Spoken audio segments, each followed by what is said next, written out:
Welcome back. Um, this is part of our continuing series where we're talking to different people about how California should react to the return of Donald Trump. We did another one. You can look in the description of this video for that. It was a bit more of a kinetic and exciting video. We had conservatives on and liberals. There was not a lot of room for agreement. I'll just let people watch that video. That's why we did this one more focused on just a liberal perspective. The other one, if you want to see both perspectives and how people can or can't come together, is in the description. Today, we're going to start by introducing everybody. So I'm going to ask each one of them a little bit about their background and then how they view California should respond to the return of Donald Trump. We're going to go with Dan, Sean, and then Professor Kitry. Dan. Yes, thank you for having me on. Yeah. Could you, for about a minute or two, could you introduce yourself, who you are, what is your background, etc.? Great flag. All right, thank you. Yes, I'm an American citizen, patriot. Anyway, my name is Dan Kapelovitz. I'm a criminal defense attorney in Los Angeles County. I ran for governor in the recall election, although I was against the recall.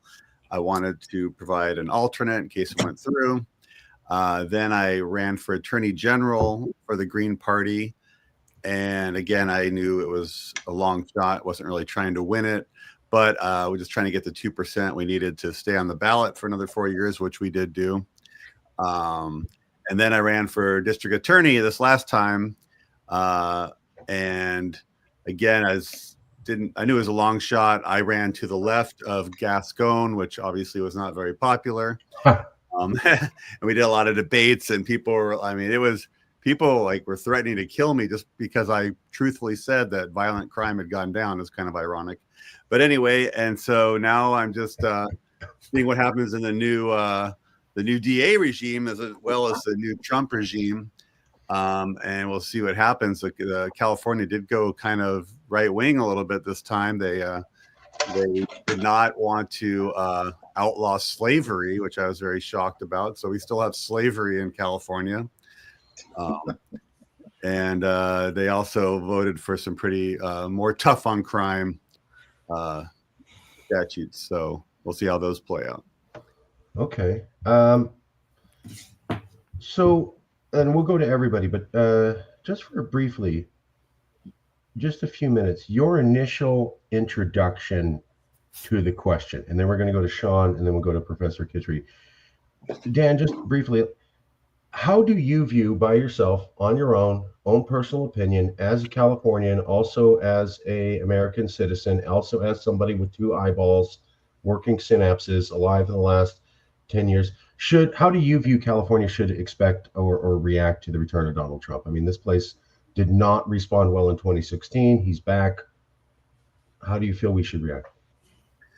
Well, to the extent that he actually has, control over what happens in California, which obviously he does have a lot of influence and can make decisions. We think we do have to fight back a little bit. He's definitely stated that he's going to try to deport as many people as possible. Whether he'll really do that, whether he really can do that, is another question. I mean, Biden deported tons of people too. Obama did too. So it's not really a big change in what really is going on. But we need to be, I believe, a sanctuary state and not cooperate with the federal goons that may be coming to, lock people up, throw them in ICE detention. There are new laws about that even. So, they're trying to pass some where you just have a DUI, you might get thrown into ICE detention, deported. So some of it, it's just the people voted for things like that, are going to vote for things like that. But I think we need to fight that way. I don't know how it's going to play out in terms of abortion. It's Trump's like states' rights, but what does that mean? Because if people go from somewhere where abortion's illegal, come to California to get a legal abortion, now there's some talk about prosecuting them and maybe prosecuting doctors here for giving, I don't think it's constitutional. I think it's going to have to play out in the courts, but again, we need to fight and protect people's rights in California and around the country, and who can come here and seek some freedom, a little bit of freedom compared to maybe some other states. So those are the two big things I see. I know you guys, I know this is a California exit kind of forum. I don't think No, this is just general California for right now. This is just general California. But I'm not making this at all. This is just a general. Okay. We have a lot of scared people. I'm just saying, I don't think we should do that. I don't think we should secede, but sure. I was toying with the idea, I haven't really thought it through, of maybe we should take over the rest of the United States. We have 40 million people here. We have about, that's like more than 1 in 10 people are Californians. We have a lot of National Guard people in California. We have, a lot of military bases. I think we could take on the rest of the United States, and maybe some other states would join us, and we could actually make the California Republic, bring, whatever. But I'm not totally serious about that, obviously, but just it is an option if it gets so out of control, possibly. I think it should be peaceful coup, bloodless, but that's just one concept. All right, I'll let you go to the next. So see a republic with other states maybe is an option, but we're just batting around ideas here. Otherwise, you are looking at serious possibility of how much influence Trump has, and could it affect us when it comes to sanctuary states or people's ability to access abortion. Sean, I'm sorry. Is that a fair summary, Dan? Yeah, I mean, there are probably other aspects, but we can talk about that later. Okay, we'll get into a deep dive. Sean, who are you first, and then how do you feel California should react to this? So first, Sean McBride, who are you? What's your background? So I'm a business lawyer, and I think you and I met through some of the channels of some of the advocacy work I've done. I'm kind of have some, I guess, classic liberal values where, I believe in independence. I believe in personal freedom and, allowing people to have their rights and to be able to exercise them. And, I see the encroachment. I probably don't fit cleanly into either politically party these days. So, but I kind of have these core beliefs, as an American and under the Constitution and our system and the way it should work. And, there's been a lot of dysfunction with that lately from, I blame both parties for different issues.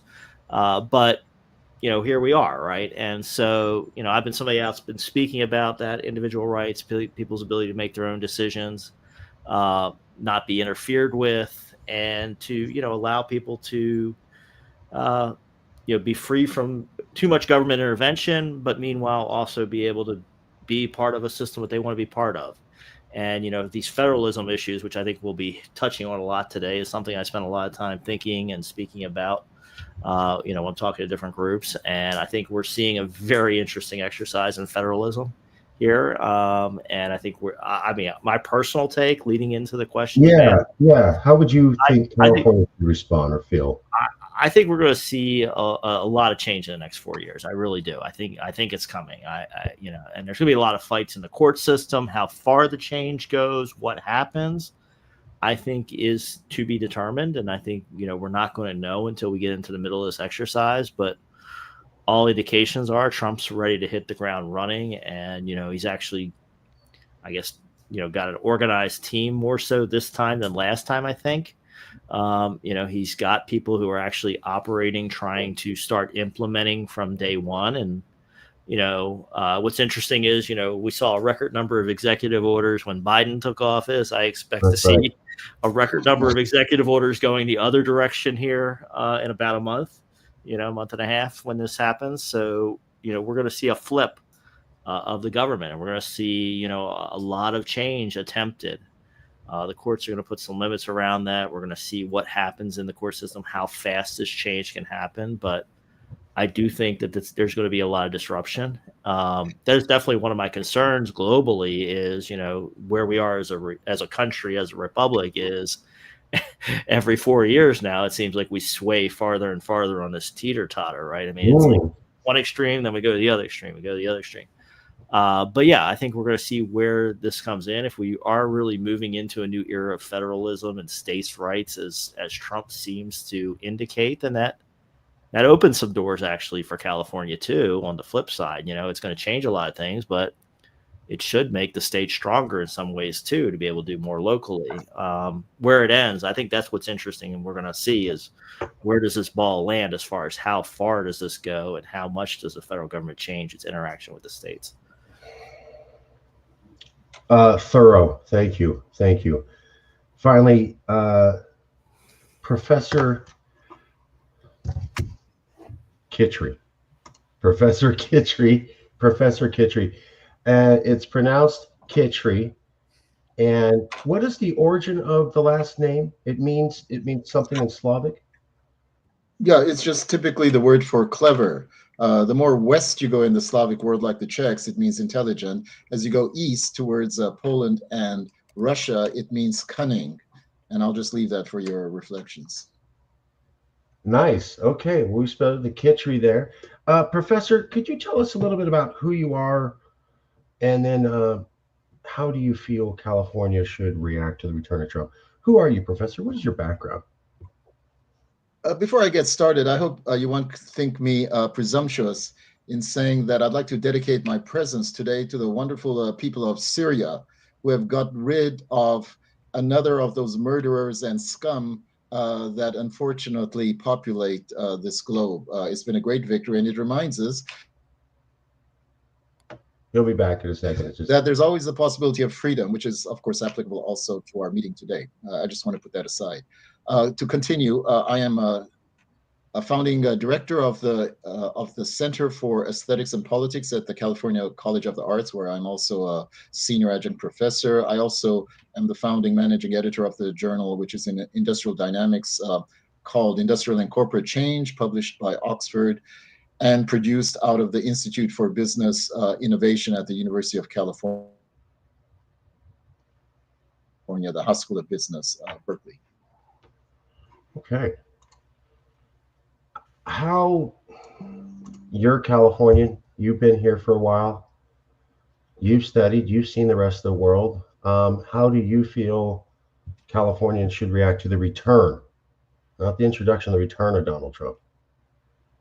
Well, as I mentioned in last week's very vigorous session, and I enjoyed, shall we say, the other side, so to speak. For me, California is an ongoing process of uniqueness. So I see it from a larger historical point of view. Trump has appeared at this moment, and therefore he has obviously underscored some important questions. So my own position would be to emphasize a new policy on the part of California, a policy I would call not secession, but a policy of detachment, or if you prefer, disengagement with the promise of re-engagement. And that would mean really emphasizing California's uniqueness. Certain suggestions I would make is to get our lawyers to really clarify all the possibilities of states' rights, something that Barry Goldwater emphasized in 1961. So we can now embrace that as well. I think I mentioned last week that I strongly recommend a California convention, a constitutional convention, to update our much too long and somewhat confusing constitution. I would give new emphasis to educational systems in the secondary schools to emphasize California history.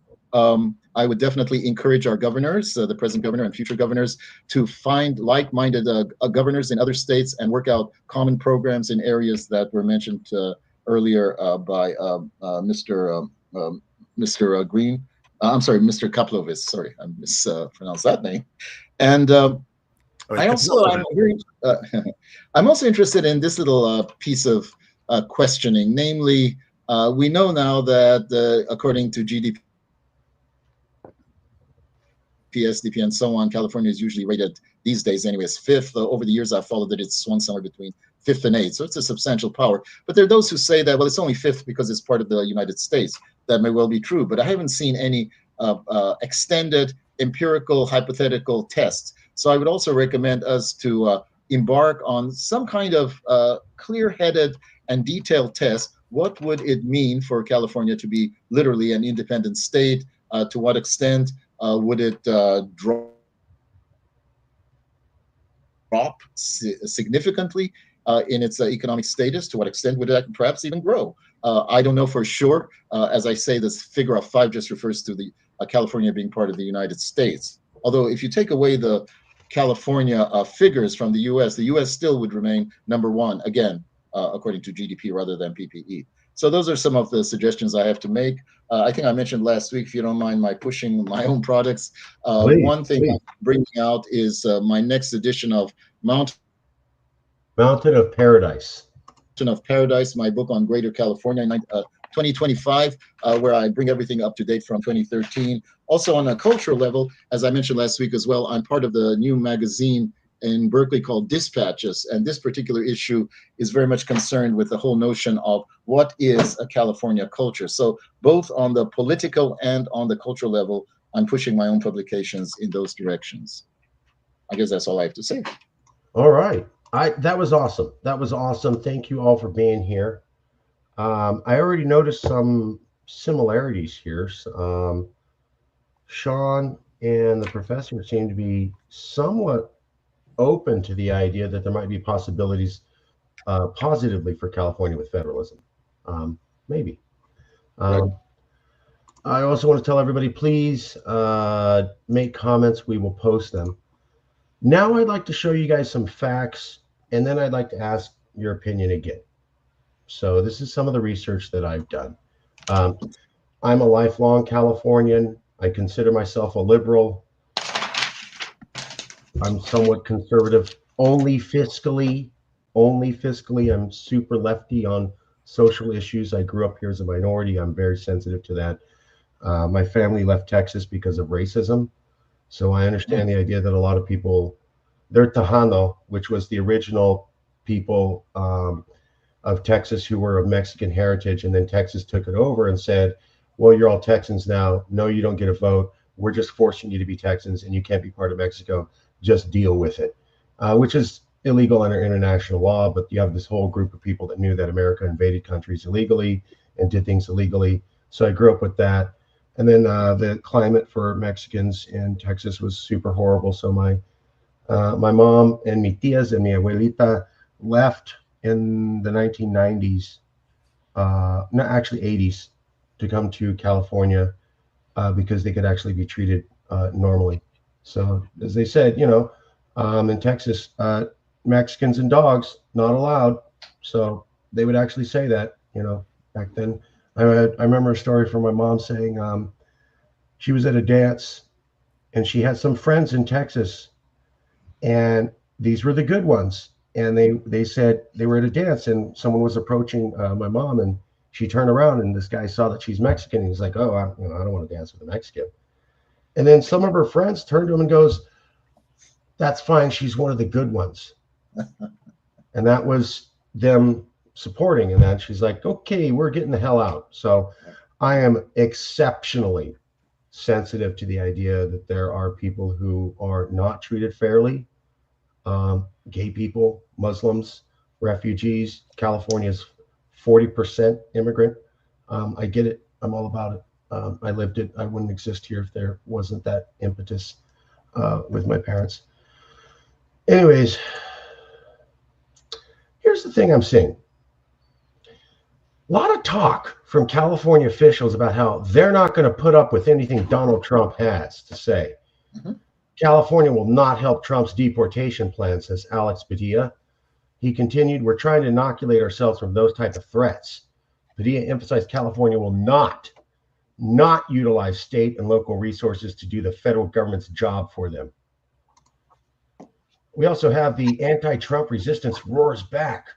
State Attorney General Rob Bonta said he's already prepared legal arguments against everything from a possible national abortion ban to Project 2025 targets. Trump mentioned that his campaign was a campaign to protect America. Assembly Speaker Robert Rivas told Politico on election night, what you can expect is California will do everything we can to protect America from Donald Trump. We will do everything we can to ensure that people feel protected here and they feel welcome, Rivas said, though he declined to discuss specific preparations. That's going to be a key phrase I'm going to ask you guys again. Big talk declined to discuss specific preparations. Doesn't make me as a Californian feel secure. Just a big hint of where we're going. The groundwork for a raft of court challenges has been in the works for more than 2 decades. Ever since the Supreme Court struck down Roe v. Wade, said California Attorney General Rob Bonta instructed his team to draft a brief against a potential national abortion ban. Since then, his office has been preparing arguments on almost every issue. Advanced planning may only go so far.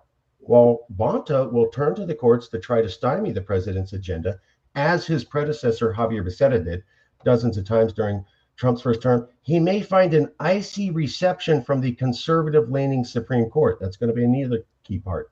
One thing we had before were the courts.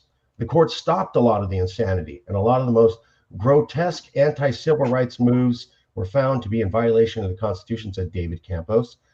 I'm not sure we have that anymore, said David Campos. Also, please remember that David Campos said California was able to stop some of the most grotesque anti-civil rights movements before the court was super supreme. That'll come back into play too. California preparing to defend itself against and the nation against Trump. Chief among California arsenals and strategy in the courts. The state sued Trump 136 times under Attorney Generals Javier Becerra and Rob Bonta, according to Paul Noel, a Marquette University political science who studies states' legal tactics. California achieved at least partial wins in more than half of its challenges. Partial wins in more than half of its challenges. Partial wins in more than half of its challenges. I'm going to be asking about that too. Nolet said, but Trump defense is sharpened even over his first term. So he got a little bit better. Also buried within that, Newsom's also looking at partnerships, not just with industry and other states, but with also countries to bolster and advance California's climate leadership. California officials are also hoping to make it harder for him by getting waivers approved before the May 22nd deadline for the congressional review. This has to do with California's emissions rules. It's just Trump's world. California's just living in it. We're almost done. We're almost done here. Leaders at every level of government are stress testing their climate laws, looking to make deals with industry to circumvent lawsuits, and calling on the Environmental Protection Agency to grant California permission to implement clean air regulations ahead of the election. But they're also realizing that no matter who wins in November, many of their climate rules could end up before the Supreme Court, stacked with Trump appointees, hostile to climate regulation. This is the last one, I promise. California's Attorney General readies the fight against Trump's extreme agenda. Rob Bonta vows to defend state from President-elect's policies threatening immigrants, abortion rights, and more.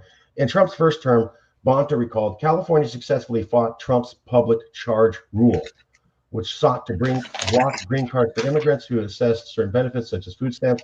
The state also sued to prevent Trump from denying funds to sanctuary cities. That's going to be key and help stop the former president's effort to end DACA. So before we go any further, any red flags popping out to anybody on the panel? We'll go Dan, then Sean, then the professor. Did you see red flags in that review of how California is going to fight back and we're tough and we've got the court cases and we're ready? Did everything look perfect and like we're definitely going to win? Or were there some potential red flags that you heard there that could indicate things may not go exactly how California's want? Your opinion. Well, we don't know how it's going to play out, but yeah, I mean, now Trump has, he appointed 3 of the 9 justices on the Supreme Court. They have a 6-3 majority. So, and he's appointed tons of, lower court judges, and he's going to be able to get through tons now because he has the Senate. And so things aren't going to be that easy, going to be harder than before in terms of what the courts are going to do. Yeah, I mean, no one knows. No one knows what Trump's really going to do. He is a lot of all talk, no action, a little bit. And, to tell you the truth, there's, my day-to-day life barely didn't change at all. And for me, I'm in a lucky position, but it changed not one bit under Biden, under Trump, under Obama. I mean, who president is, it doesn't really change that much, really. Unless you're like specifically, If you're an immigrant or something like that, then yes, who's president could have an effect. And the courts are going to have effect down the line in terms of like my job with criminal law, and you never know how they're going to rule. Sometimes conservative judges like Scalia was actually pretty good on criminal defense side with the confrontation clause and Fourth Amendment doctrine and things like that. So, you never know how things are going to play out. Nobody knows. So that's all I got to say. Okay. All right. That was part one. The part two is coming up. Sean, and then Professor Kitry. Sean, any red flags, or everything sounds on the up and up? California is really going to suck it to them, and everything looks lined up, and we're definitely going to win, no doubt about it. I've lived in a number of states now, so I don't live in California, as you know, but I'm licensed to practice law in California. I do a lot of work with California, and I look at these issues from a national level, right? So I have a little different perspective. But you reading those statements and those things from California government officials, we could probably just change the names, change a couple of the words, and change the statements, and we could have the statements from the Florida government officials for the previous 4 years. Right. This is exactly how Florida went to deal with the Biden administration, right? We're going to fight this in court. We're going to block it. We're not going to allow it. We're going to challenge this. So we're seeing basically this same thing playing out here. This is something I'm seeing nationally, right? It's as the government flips federally, and we are having, I feel like we're having these big pendulum swings because of the policy proposals of the two parties seem to be getting farther and farther apart, right? There's less and less center ground. But California is attacking this the exact same way Florida was attacking it previously, right? Which is we're going to go to courts and we're going to fight it. The problem with litigation, and you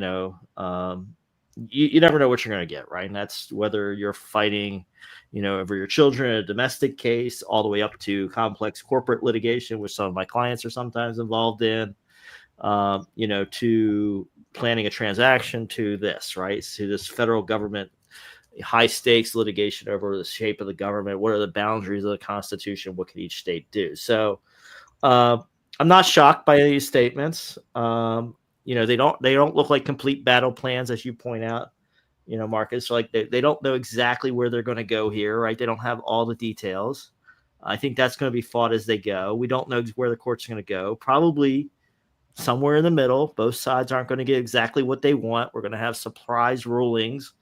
We're going to end up in places we don't think we're going to be. So everybody's going to have to react to what happens from the court system. We absolutely don't know what Trump's going to push and not push, right? If you read all his campaign statements, he doesn't have time to do everything he said he's going to do. And he's certainly not going to carry out everything he said he's going to do, because many of the things he say just are not realistic, right? He's not ending the war in Ukraine on day one, right? I mean, it's not happening. You've noticed right? that, yeah. I mean, and we can read off a whole laundry list of things he said he's going to do that just aren't practically even possible. So a lot of litigation, a lot of state fighting, a lot of reshuffling of where do things stand. But to Dan's point, a lot of people's day-to-day life is probably still going to stay the same, right? You're going to go to the same job for most people. You're still going to have your local police are still going to be there. Day-to-day is going to look a lot. But we're fighting over kind of long-term strategic issues, which do really matter, and it's really going to shape the future of the country. But, do take a breath and say, it's going to be fought out. And I think there's still an ongoing national discussion of what do we change, right? Because I do think that a lot of people have some frustration, whether it's the Electoral College, whether it's the balance of the size of the federal government, balance of federal and state rights. There's an ongoing conversation, and we're seeing the symptoms of it, but that conversation needs to be had at some point, and things are going to change. The question is, what does that look like? And I think we're just continuing that conversation more so than actually finalizing the changes, right? We're still in the middle of something that's evolving right now. Professor, awesome. Thank you, Sean. Awesome insights. Thank you, Dan. Awesome insights. Thank you both for coming up here. This has really made this already a high-level show already. Professor, thoughts, feelings after hearing a bunch of California officials say, we're going to fight back, and then say, well, I'm not giving specifics? How does that make you feel as a Californian? I'm not quite clear what your concern is. I'm not clear what your concern is, Mr. Reese Evans. Is it your concern that they're saying it, but they're not going to follow up? I don't see any reason for them not to follow up. a statement like no details right now makes very good sense because we're just getting started. So that doesn't seem surprising or unusual for me. So I can't really follow through on your, shall I say, skepticism, if not cynicism. I assume they will move ahead. I also assume that court cases will make their way to the Supreme Court. They'll be turned down because of the conservative basis. Then you start again with many more cases and you keep on chipping away. There seems to be a little bit of maybe a forgetfulness that we're only 2 years away from the midterm elections. I know that one can say, what? You're already thinking about that. That's the nature of American politics, certainly since, I don't know, the 80s or 90s when it became a nonstop procedure. So I just want to remind everyone that so far as the House is concerned, I'm not going to mention the Senate, but so far as the House is concerned, right now it's 2015, 2020. 3 of these representatives are being given positions with the Trump administration. And the Republicans themselves have said it's a very worrying situation where it's going to be very, very tight, even now, in terms of passing legislation as far as the House is concerned. So that's talking about 2020, 2021. If we have a good chance to pick up a few votes, and we did pick up one, let's not forget that we meaning Democrats, picked up one vote in the 2020 House of Representatives election. So there's no reason to despair and not hope and not push for regaining the House by 2022. Now, by the time that Trump gets his little machinery going, I would assume some time has been expended into 2021. And before you know it, we're already in the 2022 election patterns for those fall elections. So I just mentioned that the situation is not as dismaying nationally as one might expect for the moment. So Trump's made some appointments. So far as the question of California and allow me, as far as California and Florida, yes, I know Florida does things, California does things. Let's try to remember that Florida is a nothing state as far as power is concerned compared to California. In addition, California has a history. We can even go back, and I'm sure Mr. Ruiz Evans, you know this all too well, to May 3rd, 1535, when California itself was invented. And then we have a pretty long period, well before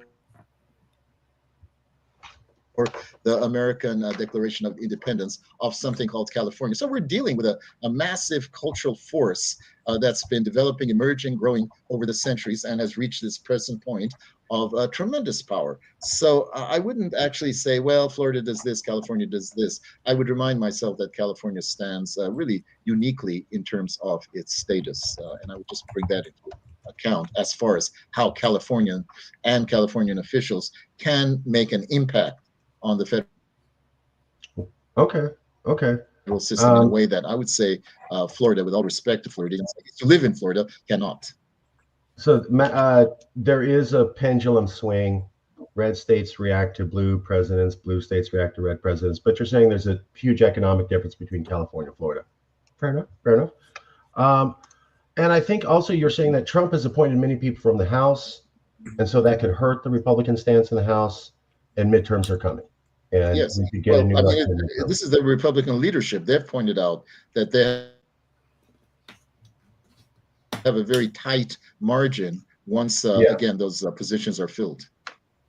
Until the positions are filled, which could happen, I think, in a few months. So and could also likely be Republicans again. So this could be a temporary thing that bounces right back to where they were, in theory. Well, again, the margin is very, very tight in any case. Sure. And yeah, and I think that's encouraging. I think you're getting politics is concerned. I think you're getting an important comment here too from one of your listeners or one of your viewers as I see the comments come in, which is the Republican Party is not unified, right? I mean, they are saying basically that you're going to have a faction of the Republican Party which is not going to fully support Trump, and I absolutely believe that, right? So just as the Democrats have some factions within the party and have, had times where they've had times, getting everybody unified to support a piece of legislation, you're going to see that with the Republicans too. I mean, I expect there's going to be internal fighting on that, right? So that's why we've seen so much executive action the last, I don't know, it just keeps growing every term, right? Every 4 years, there's more executive action than the prior 4 years. Yep. I expect we're going to see a fair amount of that as well. They're going to have to try to do this without legislation because it's going to be hard to get legislation, even with a Republican majority, because the Republican Party's not unified, all marching to the same drum.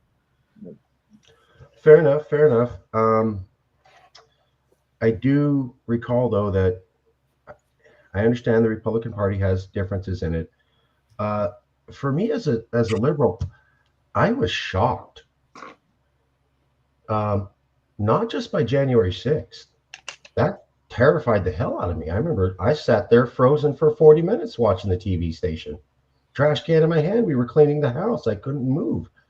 I knew nobody had stormed the Capitol since 1812. That shocked the hell out of me. Now, I know there's differences of opinion about it. I have mine. We're not going to get into it. But what shocked me worse was when the Republican Party apologized and then walked back their condemnation as a party.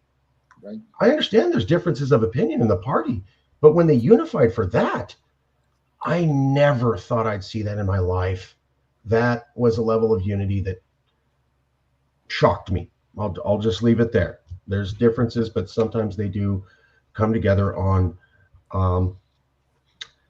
highly debatable issues. We'll just leave it there. So I would like to show you guys some information, if I may. Is that okay, Sean, Professor Kitry, and Dan? Can I show you guys some facts? Yes. Opinion? You have our permission. Okay. Thank you all for being here. I really appreciate it. So here's part of my concern. There's a lot of talk about how well California did last time, but there's not a lot of talk about how poorly California did. So actually, California only won about half the time. Half the time it lost, just straight up lost. So 50%. And for me, I know that from school, 50%'s an F. It's not even a D or a C. It's a straight up F. Here's this article here from Cal Matters. It's a policy journal. California's resistance to Trump. So far, some successes and a few fizzles. Yet with their opportunity to pass bills for the year coming close on Friday, California Democrats had a mixed record when it came to turning in their anti-Trump talk into action. A high-profile sanctuary bill meant to shield undocumented immigrants from deportation was significantly scaled back. A proposal to make it harder for the feds to build a wall on the California-Mexico border stalled. An attempt to provide state-run health care for all Californians, intensely demanded by progressive activists, was put on hold. An approval of a bill meant to preserve tough environmental standards in California, even if the federal government weakens protections nationwide, also stalled. It's mostly bark and not so much bite, said Democratic political consultant Steve Maviglio. By the way, Steve Maviglio has been a Democratic consultant for decades. He is routinely the person the California government will have speak on issues. Why the mismatch between political rhetoric and policy accomplishments? On a practical level, state lawmakers have limited options for overriding or avoiding federal law, meaning the strongest of California's challenges to Trump are more likely to come through the courts. Furthermore, which is not to say the legislature has done nothing to poke at Trump. Lawmakers did several bills meant to thwart the Trump administration or simply troll the president. They extended California's cap and trade program. They approved $65 million to provide legal help for immigrants facing deportation, and they threw in another $10 million for loans to college students who had been brought to the country illegally as children. But how well did that actually work out? So, California Attorney General, we will prosecute employers who violate sanctuary laws. You had better not do any of those sanctuary laws here, or we're going to, whoops, I guess we lost Sean. That's too bad. I hope he comes back. I really hope he comes back. Anyways, we're going to do these law. Oh, there he is. Sean, can you hear me okay, sir? Yes. Sean, can you hear me okay?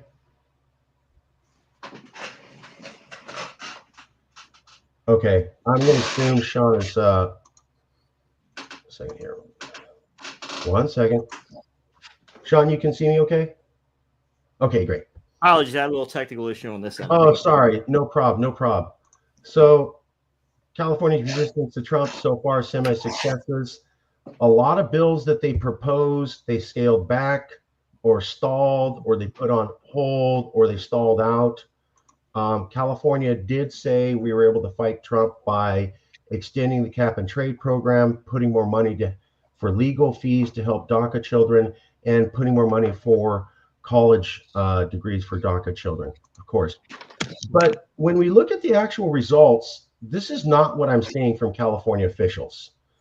So in 2018, Javier Becerra, California Attorney General, we will prosecute employers who violate sanctuary city laws. I remember seeing the interview with him on Rachel Maddow. He was militant. We're going to prosecute these people. You had better not do that. Now, in 2018, judge denies Trump's administration bid to block California's immigration sanctuary laws. That sounds great, but when you actually read the article, however, the state also could no longer compel businesses under the law known as AB 450 to prevent immigration officials from accessing workplace and employment records. So while the title sounds like Trump lost, actually he won. That's what they're saying. So California straight up lost on that. What I find interesting is that Rob Bonta is still saying they're going to stop people from doing this when they already lost the court challenge. So I find that interesting that the California Attorney General is talking like they won this when actually they lost it. Here's another one. Many California law agencies resist the sanctuary law and they cooperate with ICE. Of 169 local law enforcement agencies reviewed, 68 were not complying with SB 54. That's about 50%. So they could not get actually all the law enforcement agencies to get on this. And yet Rob Bonta is talking about how they're going to do that. They actually failed last time. And the federal government backed up that you can't make these law enforcement agencies do this because of the court. Then we get Trump gets a victory on immigration detention. You can hold undocumented immigrants for unlimited amounts of detention, potentially even years, and you don't have to tell them anything. That's a huge violation. That is terrifying to undocumented immigrants. Well, totally legal, and the courts completely backed up Trump. By the way, when the courts are backing up Trump, this is before it's the conservative court. So this is before the conservative court. They're making all these decisions backing him up. Supreme Court rules for Dreamers against Trump. True, but actually Roberts' opinion for the court was narrow but powerful rejection of the way the Trump administration went about trying to abolish the program known as DACA. However, Roberts made it clear that the administration can rescind DACA. They just need to file the paperwork differently. And he pointed out that the Chief Justice did not deal with the central issue of Trump could do this or not. So in fact, the Supreme Court ruled Trump can get rid of DACA. He just has to do his paperwork better. I didn't know that. I don't see California liberals talking about this in the news. Ninth Circuit rules in favor of Trump's admin in sanctuary city cases. In fact, the federal court said that you can. You cannot. The federal government can remove money from California for violating immigration enforcement. California said you can't do that. California said we're going to stop Trump from doing that. They absolutely lost that case, 100%. You cannot stop the federal government from denying funds if you're being not following federal law. So straight up lost that with the conservative Supreme Court not in place when this was going on. California tried and failed to ban for-profit ICE detention centers. What does that mean for other states? California moves to ban private prisons. Lawmakers decry unsanitary conditions at ICE detention in 2019. 2023, California totally failed to ban for-profit ICE detention centers. Oh, and here's one of them, my favorite one, the Adelanto detention facility. Adelanto in Spanish means ascension.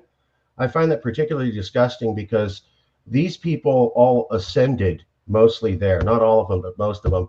Agustina Arreola, Vincent Maradiaga, Sergio Lopez, Asmar Gadba, Igor Zayazen, Jose Hernandez, and Jose Bucio all died, dead. Unknown circumstances. They can't figure out why. They were put into a Trump detention center and then whoops, oh, dead. I don't know what happened. Guess we're moving on. Supreme Court allows Trump's partial ban on transgender troops in the military to take effect. Supreme Court rules on narrow grounds for Colorado Baker and same-sex wedding case. That means you can deny gay people service if you want. U.S. Supreme Court let Trump use disputed funds for border wall. Travel ban has been held up. This doesn't look like success to me. Am I missing something? I mean, I was told the worst abuses were prevented last time. Not if you were transgender or gay or undocumented or a woman. I was told we could protect Californians. Not if you're undocumented, not if you're Muslim. 50% loss. People are dead. People are terrified. Muslims, women, gay, undocumented. Why should all these people feel that it's going to be just fine going to the return of Trump when all of these horrible things happened last time and they were completely backed up by the court? And now, Supreme Court's the most conservative it's been in 90 years. So I just listed a bunch of horror stories. It got real silent. And now the Supreme Court's going to be even worse than all those decisions that you saw. Why should Californians have faith that everything's going to work out just fine?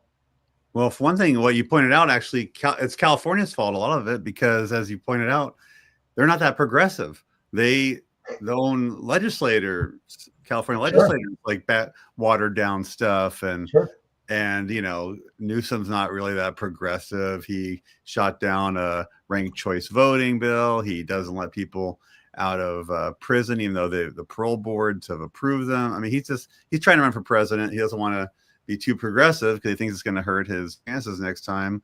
And so a lot of it is just California is pretty, like I said, they've gone more to the right. I mean, I don't have the numbers, but you know, a lot of the House people are Republicans. I don't know if it's more than ever or whatever. I don't really counted it, but so a lot of California is Trump supporting right wing. That's the election map.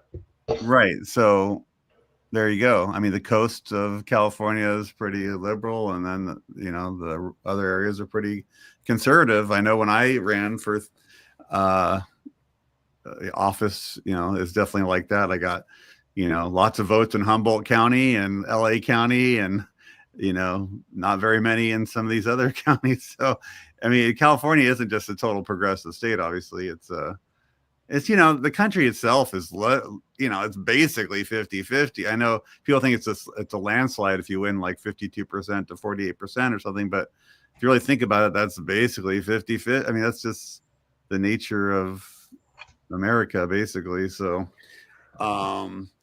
yeah, and I think Biden should just grant amnesty to every person here, open the borders, maybe give everyone like until January, whatever, 20th to come here, grant them amnesty. I know Trump's talking about denaturalizing people. I don't know, I'm not an expert on that either, but I mean, there are all kinds of things. I mean, I think Biden should pardon every nonviolent federal person convicted of a crime. Even January 6th is a nonviolent, you know, just pardon them. Who cares? Pardon Trump. Who cares? I don't pardon everybody. Okay. Okay. So Californians are somewhat, we're going to go to Sean and then we'll go to Professor Kitry. Californians are somewhat blocking these reforms, but that's still the point, is that we have elected officials saying we're going to stop Trump at every turn. And now we're learning, well, actually we can't, because some of our very Californians block us from doing that. Sean and then Professor Kitry. Sean. Yeah, well, I mean, to Dan's point, I mean, we are, you know, a divided country, right? So there is both in every state, and so you know that there's going to be some degree of that. But you know, California as a block, and you know, we can debate California versus Florida, but California, you know, definitely has its set of values and has its norms and where it wants to be, and other states are a different place. You're not going to get everything you want in this system. Never have, right? I mean, we can go all the way back to the founding documents and how this country was set up, and nobody got what they wanted, right? I mean, the fairy tale that we're told in school when we're growing up is that, you know, everybody got what they wanted. Well, there are a lot of compromises to get to a U.S. federal constitution, and there were compromises to, keep the country together prior to the Civil War. And we continue on that tradition of compromise. So is everything going to be okay? Is California going to get what they want? Absolutely not. Nor is anybody else. But, given the fact Trump's here, it's going to be less so probably from what the average Californian wants, or what if you took the mix and put it together and said, this is what California stands for as a whole, they're not going to get what they want. And to some of your points on some of these atrocities that are people falling through the cracks, I mean, I think it points to a bigger issue we have as a country, right? Somehow in all of this, and I don't have the answer for this, but in all this political fighting, in all this back and forth over, who's in control, what court's doing what, there are a lot of real humans that are getting lost in the shuffle, right? I mean, there are people dying in facilities. There are people, being mishandled by police. I mean, we can go through and we can make lists of it. And I just wish somehow that we'd all spend more time, focusing on some of these, horrible side effects, and saying, can we at least fix the system so that we're not killing people in the process? Can we at least keep people from falling into these horrible outcomes? And then we can fight over who gets how much money and who gets their way on some of these, bigger, more economic issues. But, that's something that's just happening broadly, right? I mean, we are so far apart on some of this issue that there are people falling through the cracks. And you can point it out on both sides of the aisle. When both parties have had control, they've lost people. There are people that have, been mistreated by this or that government agency. And I think that's something I wish we'd spend more time focusing on, as a country. Like, this should just be intolerable, right? We should all be asking questions anytime people are getting, lost in the shuffle or killed at government facilities or whatever. We should all be asking questions, and it should be unacceptable regardless of who's in power. Fair enough. We'll go to you in just a second, Professor Kitry, but I just got to say it wasn't unacceptable. It went on for 4 years. Yeah. These were documented, and then people reelected him. So understood. That's and then when we look at California, about 40% of California is immigrants. They were terrified by the Muslim ban, or the fact that you could even ban people coming to the country for their ethnic group. About 45% of California, the largest ethnic group in California, is Latinos.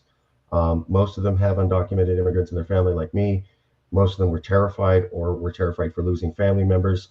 Entire communities, I mean, literally parts of LA would just disappear for a day while everybody fled, terrified because they had relatives, and the whole community would just disappear, gone.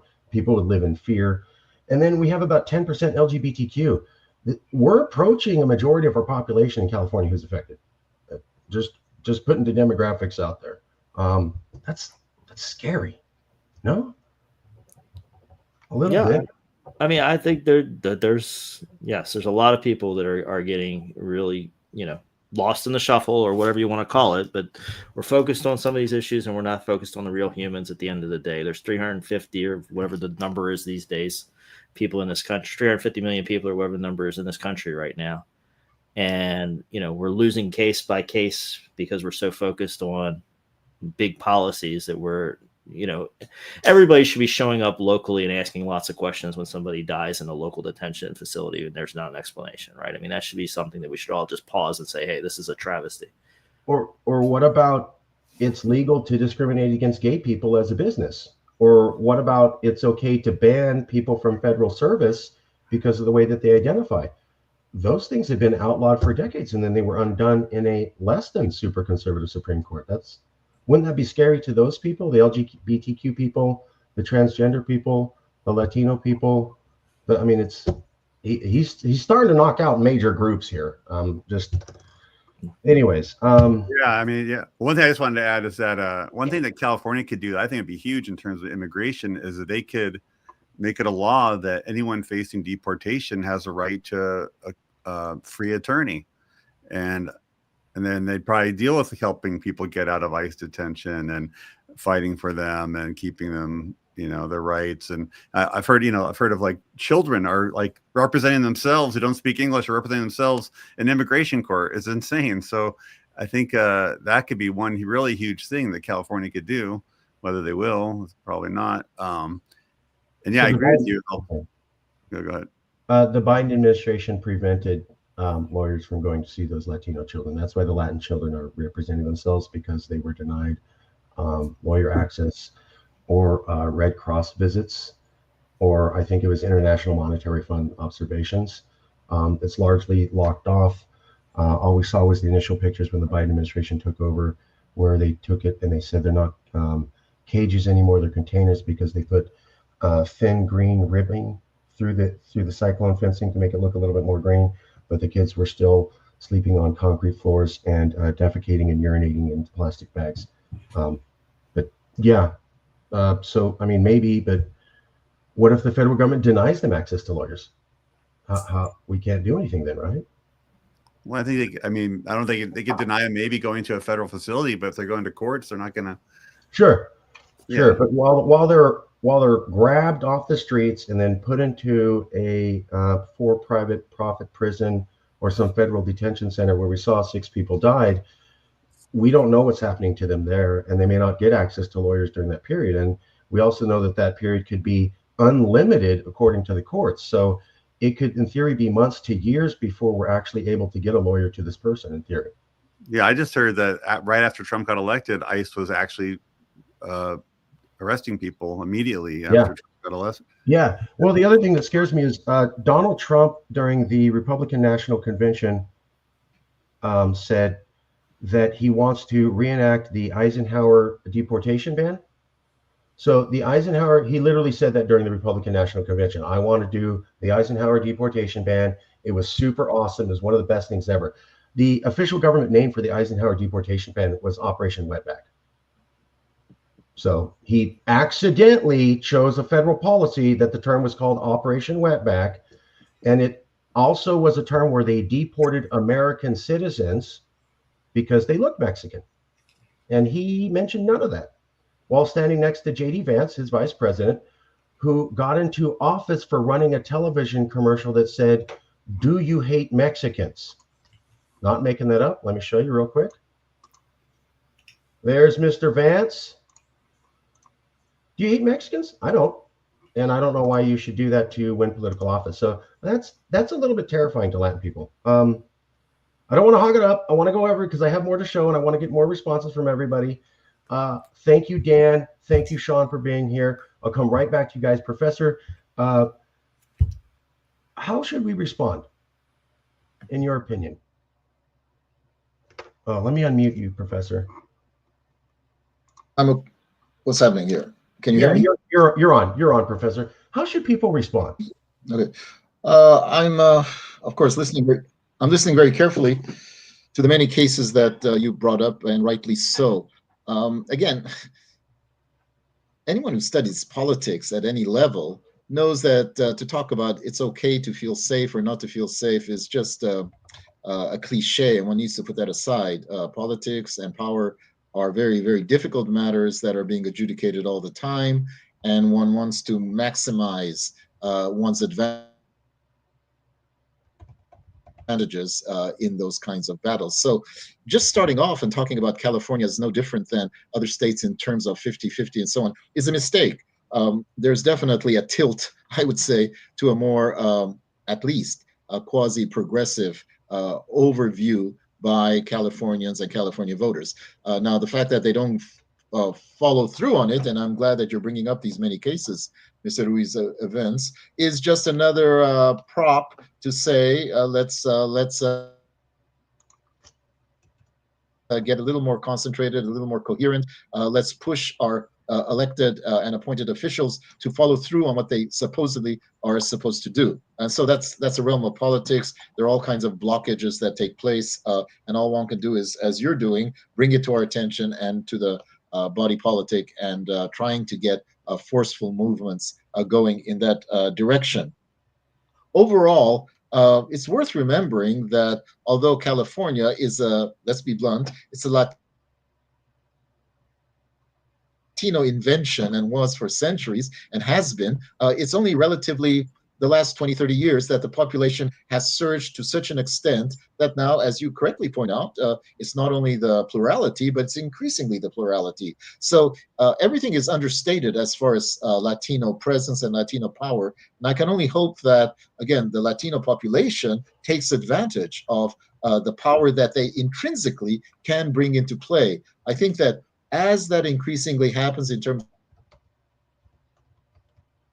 of elections of local officials, in terms of bodies that are observing what goes on the political level, in the jail system, immigration, and all of that, one would see a significant improvement in not just the status of Latinos, but of us in California, because we're all part of California. And if the if the plurality is increasingly Latino, then we want it to be increasingly Latino in terms of the implications that a future California can provide. And that, again, is a very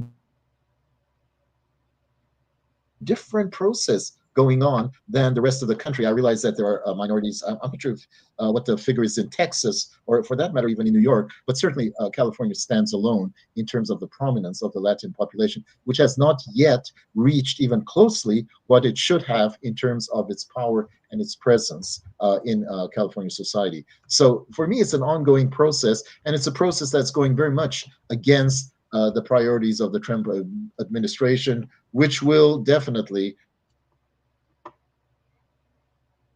be increasingly, I would say, hostile, opposed to the processes taking place in California. My concern is, thank you, Professor. Thank you very much. I guess what I'm getting at is this, is that it was okay to bar people from federal service. It's okay to discriminate as a business. It's okay to terrorize whole communities. It's okay to shock women that they've lost their rights. All of that happened last time. And last time Trump won in the courts about 50%. He won on immigration issues. He won on sanctuary city issues. California was like, we're going to stop you from building the wall, and we're going to make sure that all of our businesses don't work with you. And we're going to make sure all of our police forces don't work with you on undocumented immigration. And they lost on all of those things in the courts. And that was before the courts are super conservative. So if Latin people and California were told, well, you can't actually protect the coast like you want, and you can't actually protect your lands like you want, and you can't actually protect your gay people, your LGBTQ, your transgender, your women, your minorities, your Muslims, your immigrants like you want, and 50% of the time people are going to not be able to enter the country, be discriminated against by a business, be barred from serving in federal government, or dead. And now I'm being told Trump's coming back. He has better staff this time. He's better prepared this time. And it's a more conservative Supreme Court. To me, that makes me think, how do I know things aren't going to be even worse? Hey, guys, it was okay to partially discriminate against LGBTQ. Now we're really going to do it. Hey, guys, we banned transgender from one federal department. Now we're going to ban them from everything.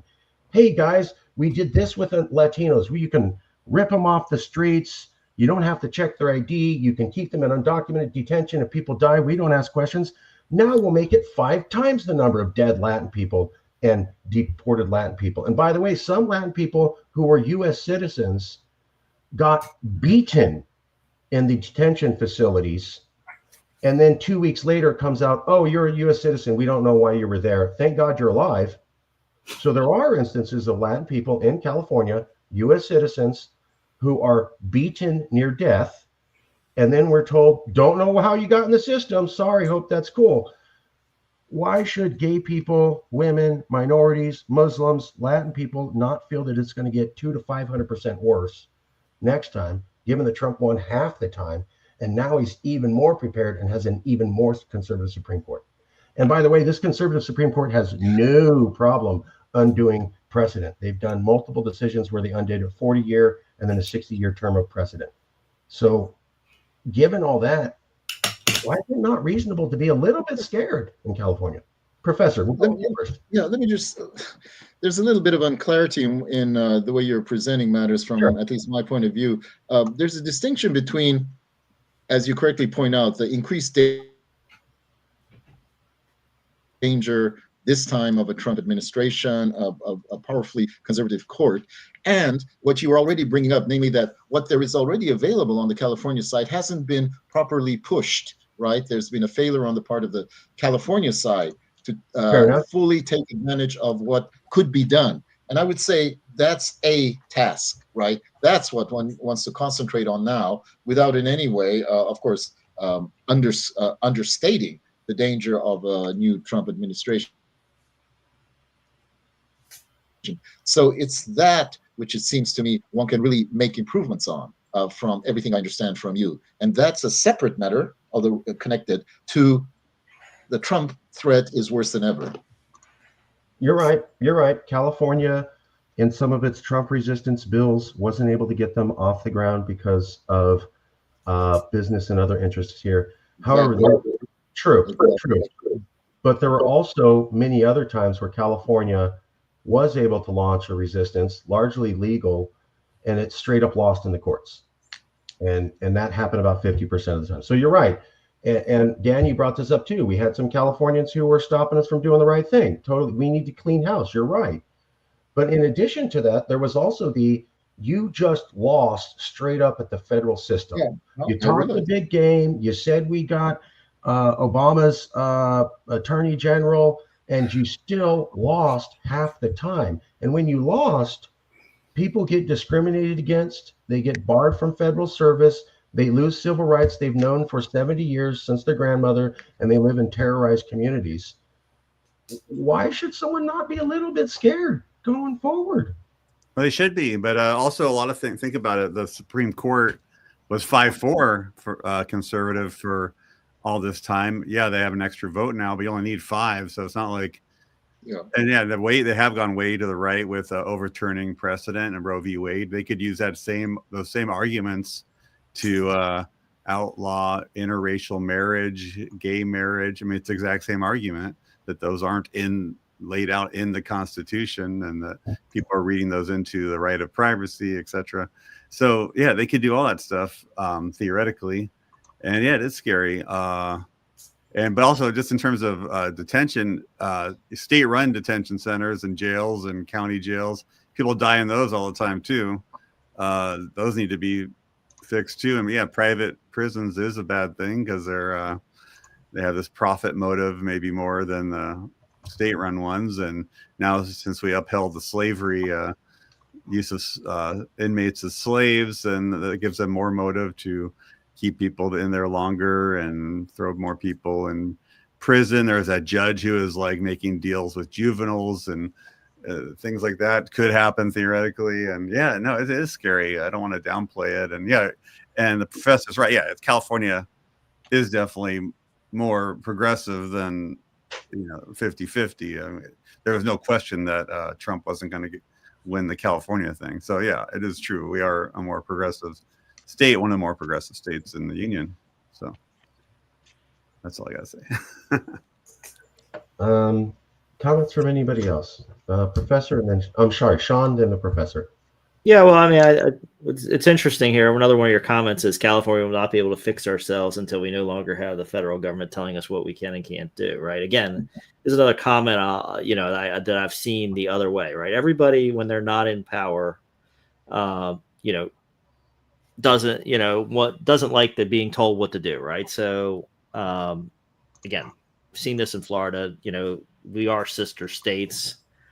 Different states, I agree, Professor. I'll grant you that, but at least under the federal system, we're supposed to learn from each other, right? And the courts often look between the two states. We learn from each other. We use the same basic legal principles, although we apply them in different ways in different states. This is what people in Florida were saying, the last 4 years, right?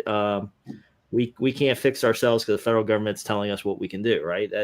People in Florida were basically saying the federal government's telling us too much. Now we have different leadership of the federal government.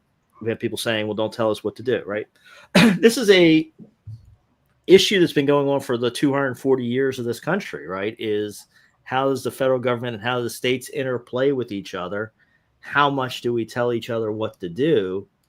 And it's been a constant problem. I think one of the frustrating things for all of us, everybody, is, the boundaries of the Constitution are not crystal clear, right? And there's been so much case law and so much precedent developed over the Commerce Clause and otherwise of what goes within the federal system, what is within the state system. It's hard to know how to maneuver. And to your whole point, and you're asking these questions about protecting lives and protecting rights in California, it's hard to know exactly how to maneuver California because we don't know where the boundaries are of what California or Florida or what any state can and can't do until we go to the courts and ask them, hey, we did this. Is this right or is this wrong? Are we constitutional or are we unconstitutional? That's largely what's happens, right? Is people start taking action, then we go to courts and we start fighting over whether that action was in bounds or out of bounds. It just leads to that broader conversation that needs to be had of, how do we make this work? And, we've always had dysfunction. And I guess anytime you have a system as large as a, national government, you're going to have dysfunction in the body politic, as the professor points out. The issue is, we need to be having conversation about the real issues and how do we fix this? And, I see us focus so much on the flip-flopping and what's changing with the flip-flops. And nobody has the foresight to say, hey, it's going to flip-flop again. When my party's out of power, when my group's out of power, why don't we work on the system rather than just, 2 or 3 issues of the day? You're right. The system will flip-flop again. It does about every 2 to 4 years. But in that meantime, everybody has to deal with this. So you're suffering, you're banned from federal service, you're discriminated by businesses, your relatives are cut off, you're told that you're a bad person if you are from here and you live in terror.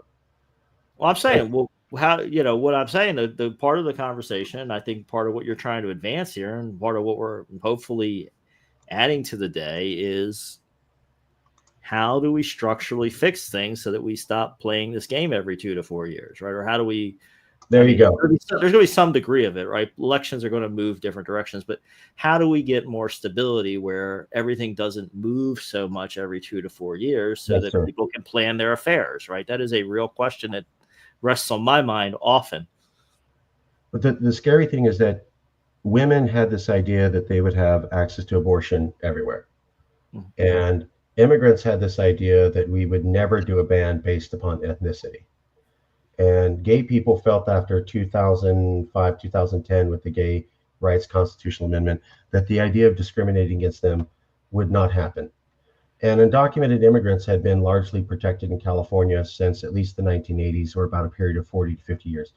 All of that suddenly ended with Trump. So people are used to a lifestyle over decades and decades and decades. Someone's elected, it's over.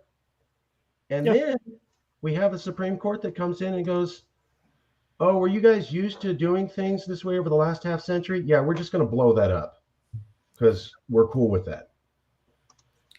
Doesn't that make it a little scary? This is happening both directions. I know we're focusing on the Trump side of it, and yes, a lot of it happened under the Biden administration. The new executive orders, the flip flop on some of the environmental and business regulations, it went the other direction. And I can point you to business people and other people who say, "Oh my God, I was planning, based on." Being able to get cheap energy and to drill, baby, drill. And then in 2020, I couldn't drill anymore. Right. Fair enough. I mean, it's happening both directions and we can pinpoint issues both sides. I look at it more of a global system, right? Like it's just the pendulum swings are getting stronger every 4 years at this point. Right. And it's going to continue that way unless we change something structurally.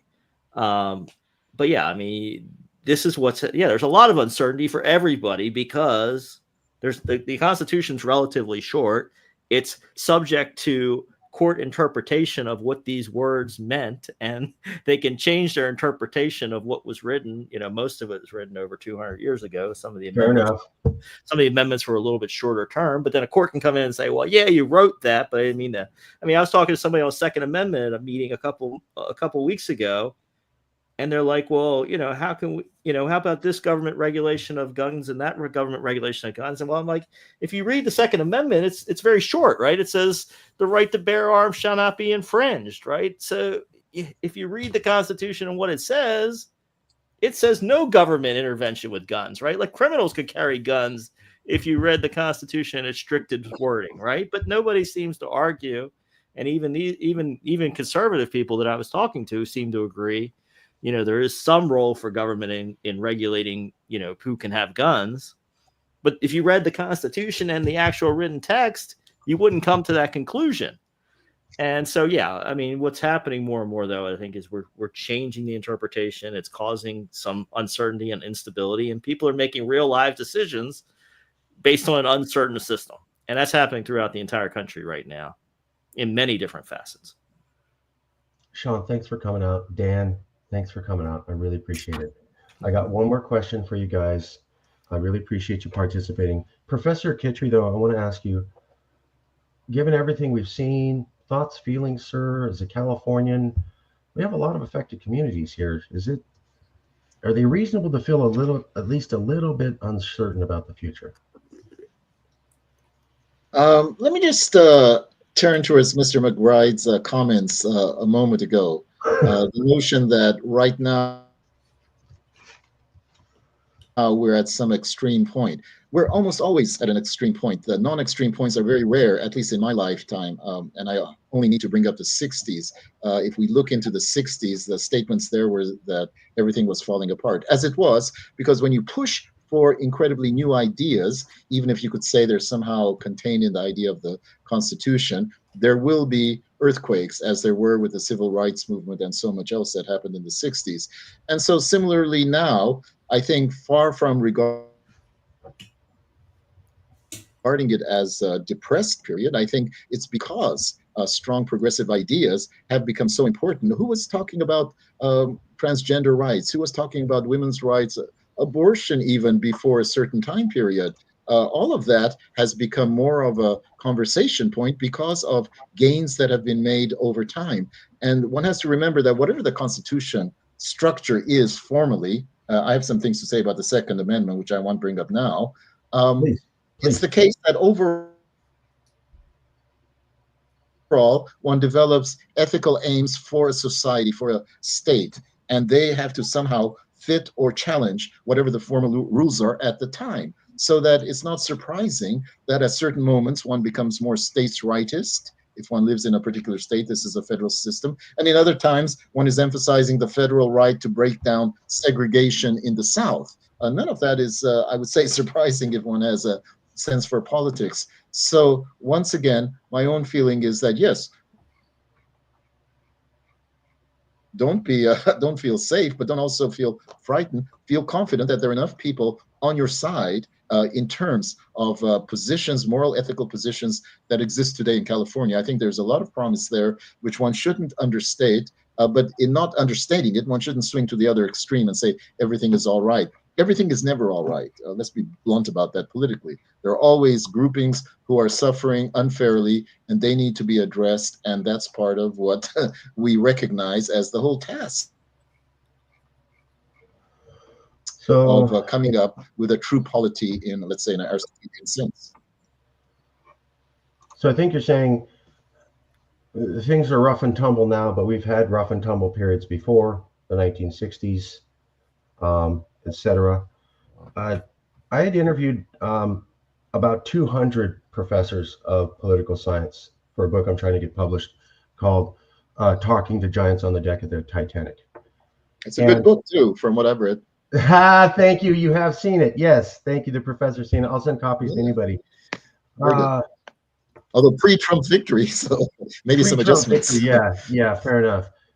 It was all done before Trump won his second time. A lot of those professors had said, yes, it's not as bad as the Civil War, calm down. But a lot of them also said it might be worse than the 1960s because of one reason. In the 1960s, it was more violent than now. That they all said it. 1960s more violent than now, of course. But in the 1960s, everybody had common faith in institutions. And what they're seeing now is that there's division and a lack of faith in common institutions. So in the 1960s, one side wouldn't say, we're going to deny that your guy's president for 4 years. And then the other side goes, well, we're going to deny your guy's president for 4 years. Or, I don't care what the Supreme Court says. We will, quote, defy the court and just ignore whatever they have to say. Now we have people who are saying that, who are saying, all defy the Supreme Court. Eleni Koulounakis, the Lieutenant Governor of California, second in command of the world's fifth largest economy, literally said that. I will defy the Supreme Court after Roe v. Wade came out. That's not exactly legal. We also have people who are saying, I doubt your person won the election. No, I doubt your person won the election. Or maybe we should have you removed from office because you're there. Those aren't good signs. Additionally, we have the lowest faith in every form of the federal government, according to Pew Research, in 40 years. So the military is the only branch of the federal government to have a positive opinion.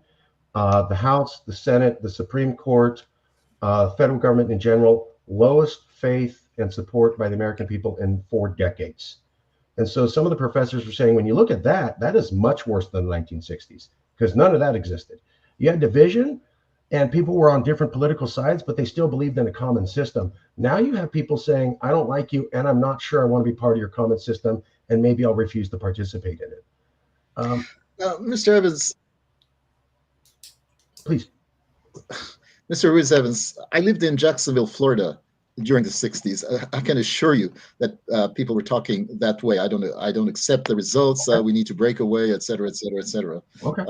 There's nothing new about extreme expressions. And as far as the polls are concerned, generally speaking, the polls tend to be lower across the board. I don't know if that's a question of lack of confidence. I think it's just a general attitude of skepticism that may not have existed earlier. And also you have to ask how those polls were conducted earlier as well, in terms of drawing on the public opinion.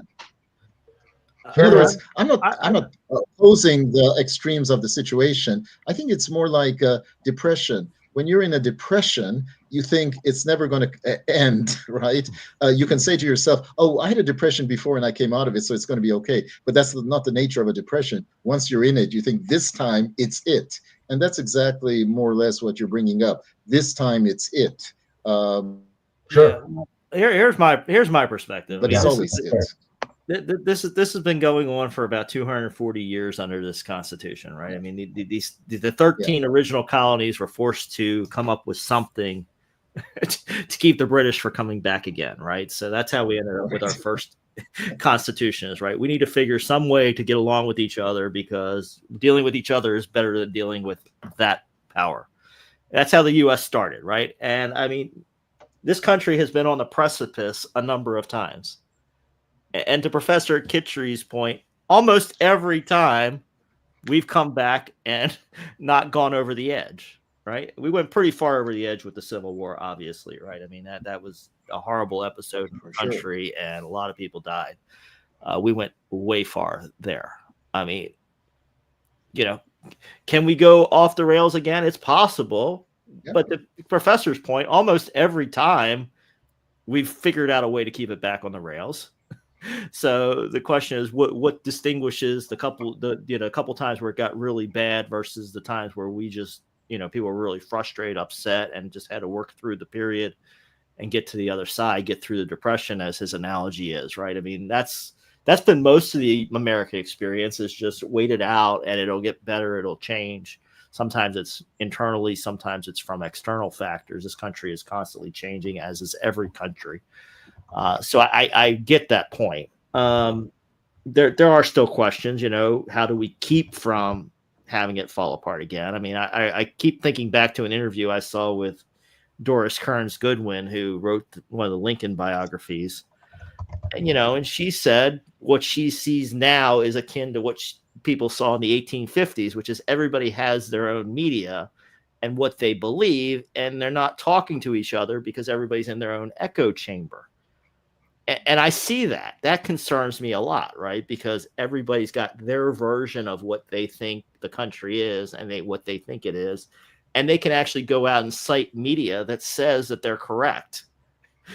Even if the two sets of media don't agree with each other, right? They can cite within their own echo chamber how right they are and how wrong the other side is. That aspect, as I watch it, concerns me, because if people are delusional in their beliefs of what's happening in the country, then that is a recipe for a real problem.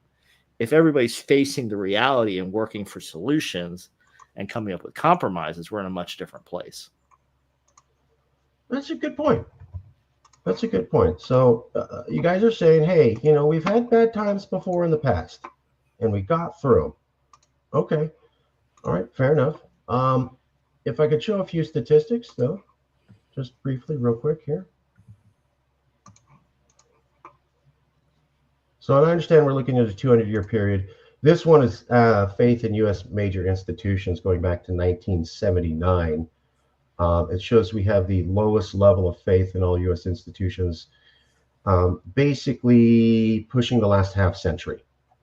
So that's there. Additionally, I did interview 200 professors, and a lot of them did bring up that lack of faith in institution was what they felt was the difference between now and the 1960s. I wasn't in the 1960s. They were. I'll leave it there. If I could also show you this. Why are you starting in 79? Why wouldn't you include the 60s? The date only goes back to 79. Well, come on. Good point. Good point. They've earned Good point. They've earned the people not liking. I mean, not Please. trusting. It's not the people, institutions themselves. Fair enough. You could argue, hey, it could have been worse in the 1960s. I'm just saying it's pretty bad for the last half century. Yeah, I'll agree with that. Yeah. That's all, that's all I can prove. These were some other facts that I found in the book I haven't yet been able to publish. Hopefully, keep fingers crossed. Massive growth in landslide election counties. So one striking revolution is surge in extreme landslide counties defined by margins exceeding 50 percentage points in the period under scrutiny. It went from 93 to 196. Let me show you these maps here. So if you look at this, if that's visible, 1992, gray equals not landslide election county. Maybe they vote for Trump. Maybe they vote for Obama. Don't know. Red equals don't even run here if you're a Democrat. There's no chance you're going to win. Blue equals don't even run here if you're a Republican. There's no chance you're going to win. Now we fast forward to 2016. Everything's red and blue, basically, and gray's almost completely wiped out. So 538 talked about this. There's also a political science paper, The Geographic Polarization of America. They're showing that over a 30-year period, we've forced ourselves into like-minded communities. And then basically this was going on for 3 decades. There was a book that came out called The Big Sort. It was recommended by President Bill Clinton at the time in 1992. And then NPR and the Wall Street Journal have found in recent years that and Richard Florida, the famous demographer, I don't know if he's actually from Florida, but his last name's Florida, pointed out that this is there. So that's a trend that's been going one way for 35 years and hasn't been going the other way. It suggests that we don't have open democracy. We're red, we're blue. I don't care who you run or what you say, never going to change. That's also why elections have been getting so tight into the 50-50 margin, because you have these districts and you're relying on them. Most political campaigns no longer actually try to go for swing voters.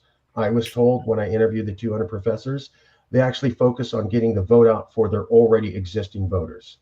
So going back to the Obama campaign, since then, it's basically been understood. You're going to talk about how you want to get in undecided voters. You're not going to spend any money on that. Your money's going to go on people who are Democrat but may not vote and getting them out to vote. That's what I've heard some political professors say, and that's been going on since Obama. We can also look at the least productive Congress ever. Pew Research indicates that more 410 bills that became law during the 116th Congress, 44% were passed in the final 2 months of this term. The surge in lame duck legislation represents the highest share since 1973. So least productive Congress since 1973, according to Pew Research. That's going back 50 years. Then we can talk about the increasing use of cloture. Now, cloture is a thing where the Senate says, we don't want to debate anymore. We just want to force the vote. It's supposed to not be used a whole lot of times. So historic cloture was not frequently employed, with the Senate attempting it 11 times between 1927 and 1962. However, notable change occurred by 1970. Approximately 10 cloture motions were passed. blah, blah, blah, blah, blah. We're up to 80% by 94 to 96. 2008, 140, 2021, 336. So we went from 11 times between 1927 and 1962 to 336 times in 1 year.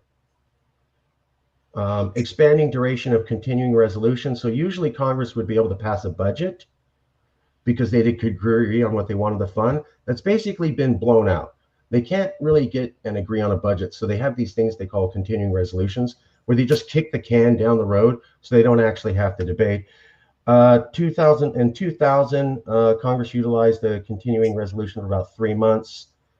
By 2017, we were looking for 7 months. So it's more than doubled or almost tripled the length of continuing resolutions over the last 2 decades. We can look at the growth of trifecta governments. So that's where a Democratic Party owns every level of the state government, or a Republican does. That used to be rare. The equilibrium that prevailed in 1992, where divided government states outnumbered trifecta states, has given way to a scenario as of 2023. There are 2 times as many trifecta states as divided ones. So that's completely flipped, where you used to have more free elections, and now you have, we're Republican and we run everything here. We're Democrat, we run everything here, going back to the 1990s. Finally, no ability to agree on anything in Congress. The polarization in today's Congress that goes back roots decades, according to Pew. And they're pointing out it's one of the least productive Congresses ever. Finally, also American people moving apart politically. 92% of Republicans find themselves to the right of the median Democrat, whereas 94% of Democrats stand to the left of the moderate Republican. You go back 20, 30 years ago, is half that number.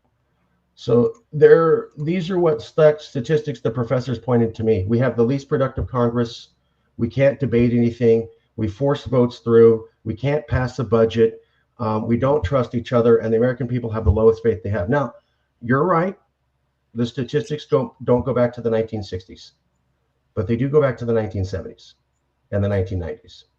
And what they're showing is that for a period of 3 decades to 5 decades, things have been going downhill.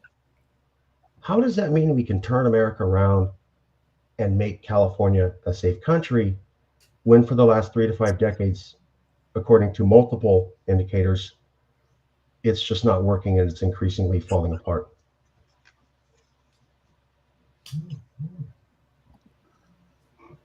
I actually have to go soon, but I'll let you answer, and then that'll be it.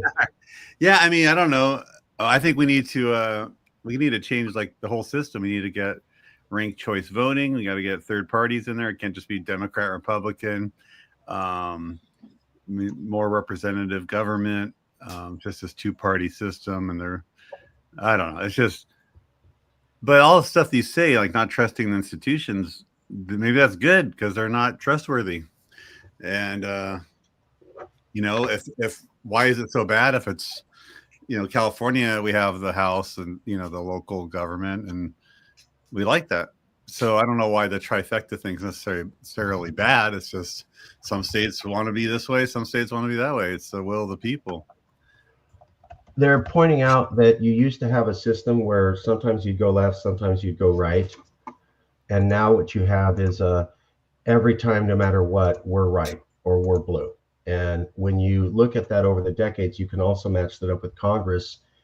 And Congress can't debate budget bills anymore. The Senate can't debate things anymore. They push it through a vote. They have the omnibus budget in the bill. So all the professors were pointing that when you look at these things, they all kind of go to a trend of the system at the federal level is breaking down and is not as functional as it was in the 1960s. And every year it continues to be increasingly less functional. Now, maybe that can turn around, but they're pointing out this is a 30 to 50 year trend in one direction. I think we need to bring back the real filibuster where they actually stand there for hours and hours and do all that. We can do the magic wand thing. This is a magic wand. I give you the magic wand. How would you fix America, Dan? Bring back the filibuster? Well, that's a real minor part, but yeah, sure. Bring back the filibuster, and maybe it's better that Congress doesn't get laws done. I mean, don't make laws just for making laws' sake. I mean, half the laws they make are horrible anyway. I mean, maybe it's good to have stalemate and all that. So I don't know if everything you say is necessarily bad. Okay. All right. Professor, and then Sean. Professor, thoughts, feelings about the future of America? I think these statistics, they need to be somehow balanced with other factors at play. You see that gray, for example, for large periods, but the fact remains that those gray areas, which were, let's say, not the Midwest, but the West, they characteristically went Republican anyway, for the most part, as I recall. So it would be interesting to juxtapose that to the different presidential elections over time, in order to just ask the question, was it ever that open a kind of a process of decision making? My general impression was the Old South had its own priorities. The West had its own, the West Coast, the East Coast, etc. I didn't see that much fluidity and opening up to other regions that is suggested by a situation to the one that you're showing here. Perhaps things have got harder, but it could also be that they're harder because there's much more information, maybe not good information, that has settled people's opinion in a way that before they might have been a little bit more open-ended, but still in the open-endedness, they ended up voting in a pretty characteristic manner from what I can tell. I remember some very nice presidential elections like 72, where everything was red except for the state of Massachusetts. What Democrat didn't even win his own home state of South Dakota. So I would like some other kinds of juxtapositions. As far as, for example, the feature about the budget. Well, the budget is somehow settled in this way, as you know, you kick the can, etc. But it's still being dealt with.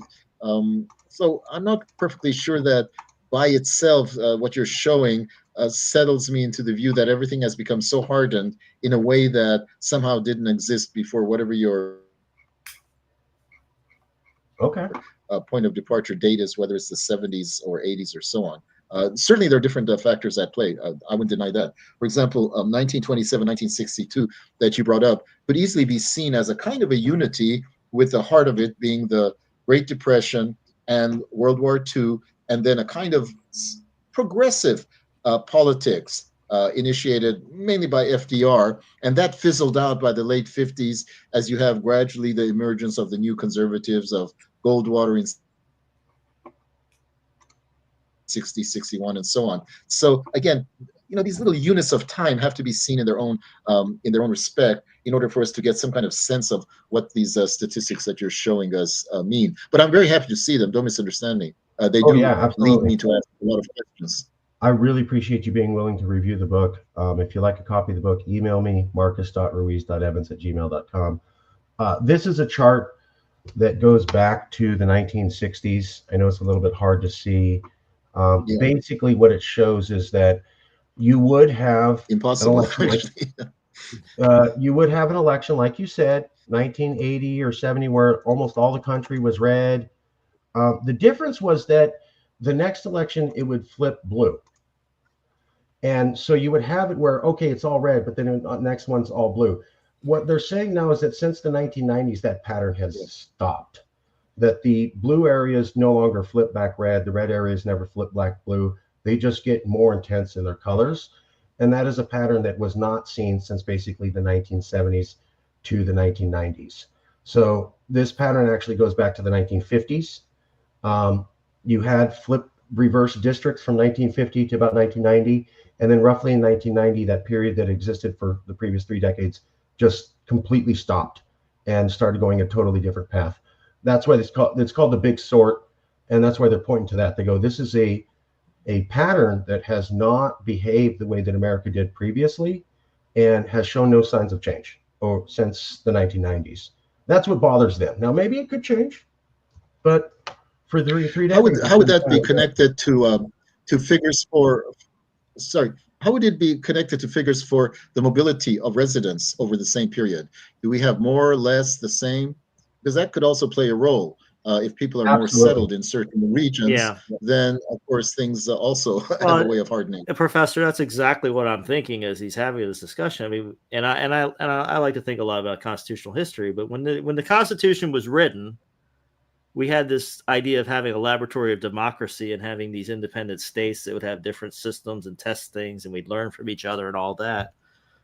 But then mobility, has increased in a level that, the founding fathers probably never would have envisioned in any way, shape, or form, both intra-country and internationally as well. So that's probably a huge piece of this is the mobility. That's what's playing Sure. out. And I would love to see some Sure. statistical input on that. But the fact that people can pack up and leave, and we saw a lot of that even with the pandemic, right? People said, I'm voting with my feet. I'm going where I want to see the policies that I think I like. And now the cost of moving between states, particularly for somebody who doesn't own a piece of property, rents or whatever, your transaction cost of moving from one state to another is fairly low. Sure. So yeah, it's quite a possibility now. So to the big sort concept, yes, people can sort themselves in a way that was never anticipated when the Constitution was written. Absolutely. And that's all they're pointing out is that hadn't happened for the previous 200 years.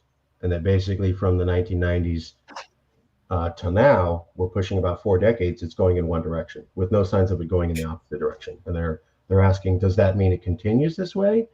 Or does it flip back? Because in previous American history, it flipped back. But the flip back would typically happen within 5 to 10 years.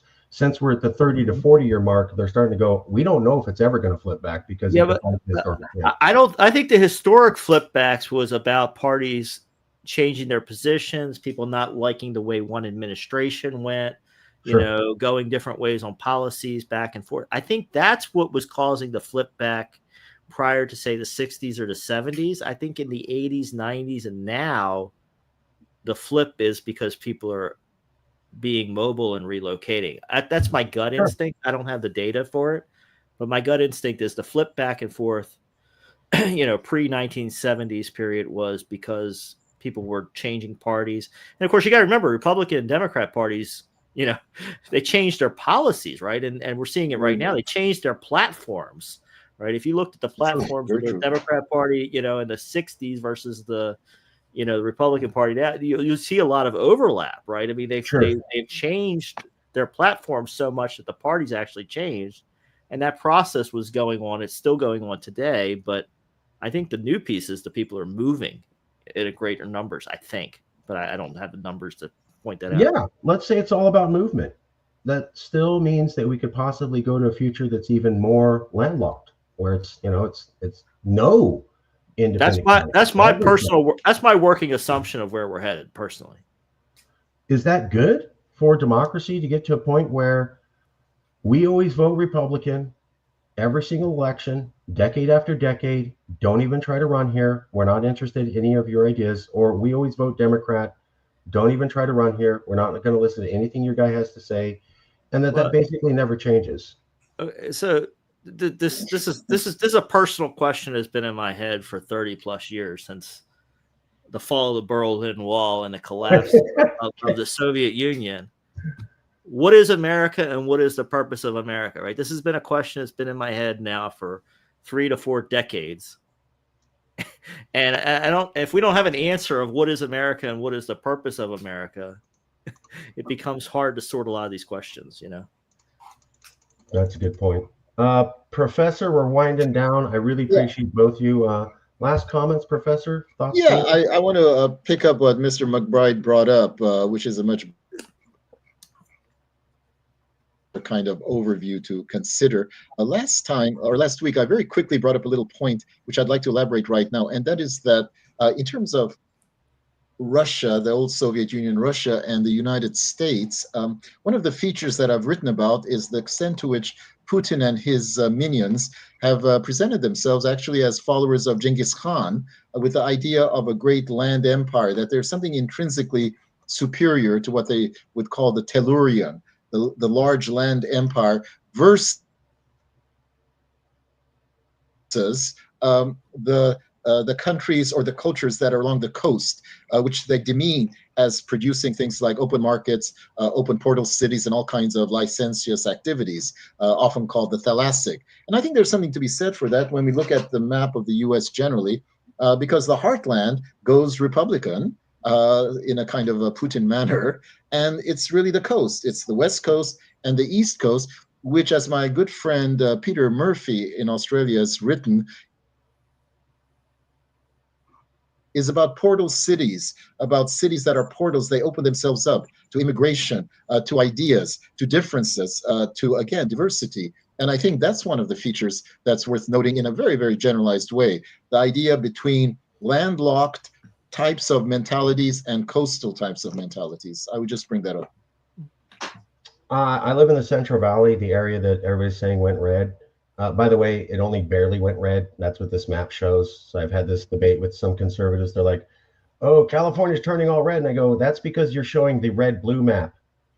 Show the map showing percentage of change. What you're going to see is dark red across America until you get to California, and then boom, stark light pink. So I've gone on some conservative shows. They didn't know this. They were kind of caught off guard. And I go, you only moved it from light blue to light pink. You didn't make it hard red. And you can see where there's a dividing line between Cali and the rest of America there. I get what you're saying, Professor. Last thing to show you guys, and then we'll leave it there. Mr. Rose Evans, I believe told me that you used to live in Alameda County. So yes, sir. Or Alameda City. So you know the coast. You know the coast.